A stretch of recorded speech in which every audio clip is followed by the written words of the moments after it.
O, Doamne, al inimii mele, cât să mai tacă dorul acesta care mă arde, cât să mai număr nopțile în care cerul pare închis, iar pașii tăi întârzie. Te iubesc cu o iubire care nu mai încape în mine.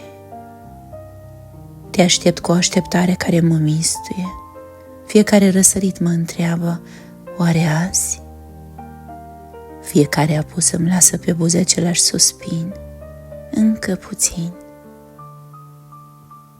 Mi-e dor de clipa în care văzduhul se va deschide și glasul tău va străpunge tăcerea.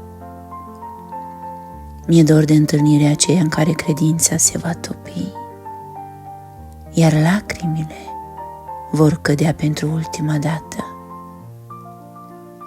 Inima mea nu mai vrea jumătăți de măsură, nu mai vrea umbre, nu mai vrea amânare. Strig din adânc, vino! Vino, mire al sufletului meu! Grăbește ziua în care dorul va fi împlinit, în care brațele mele nu vor mai îmbrățișa aerul, ci prezența ta vie, veșnică, copleșitoare. Până atunci mă țin trează cu iubire, mă țin aprinsă cu speranță, mă țin în picioare cu promisiunea ta, dar dorul rămâne un foc sfânt care strigă neîncetat, vino, Doamne! Nu mai pot răbda tăcerea nopții, nici umbra care mă înconjoară. Fiecare clipă fără tine se face o veșnicie în sufletul meu. Îmi tremură glasul când te chem în rugăciune și totuși îl strig mai tare, mai fierbinte, mai aprins. Vino, Doamne! Pașii tăi să spargă tăcerea lumii, glasul tău să-mi răsune în vene ca o trâmbiță de foc. Prezența ta să fie cu mine în mijlocul furtunii, în mijlocul durerii, în mijlocul fiecărei încercări care încearcă să-mi răpească speranța. Te aștept cu dorul aprins al unei iubiri care nu sfârșește, cu inima mea întinsă ca un altar, cu sufletul meu deschis ca un cerceaf pe care să-ți scrii numele. Fără tine timpul e gol, spațiul este pustiu, iar eu tremur în dorul tău, gata să fiu cuprinsă. Vino, Doamne, nu întârzia, căci fiecare secundă fără tine este o eternitate, iar fiecare bătaie a inimii mele strigă, vino, iubit al sufletului meu, fii lumina mea, focul meu, pacea mea, totul meu. Strigătul urcă peste văi și munți, vino peste mările mele tulburi și liniștește-le. O, vino peste vânturile care încearcă să-mi smulgă credința. Vino peste furtunile care încearcă să-mi frângă dorul.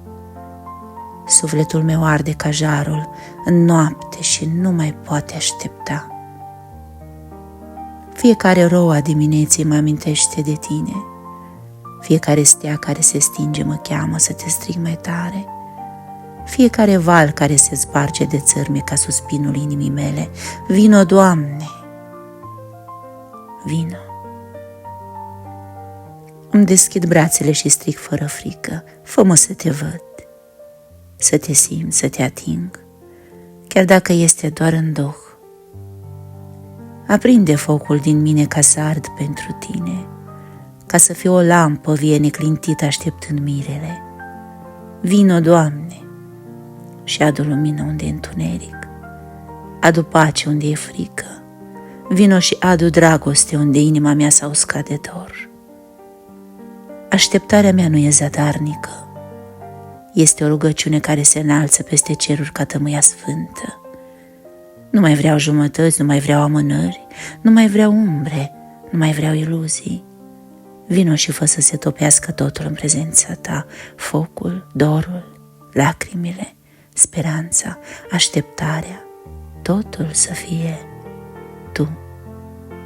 să se cutremure cerul și pământul de glasul meu, să se aprindă toate stelele ca dorul meu de tine, să curgă roa ca focul peste sufletul meu, ca să-l întâmpin pe cel veșnic. Vino, iubit al sufletului meu, căci ard. Vino și împlinește tăcerea cu glasul tău. Vino și împletește dorul meu cu iubirea ta. Vino și fă-mă întreagă, căci fără tine nu pot trăi. Vino, Doamne, vino.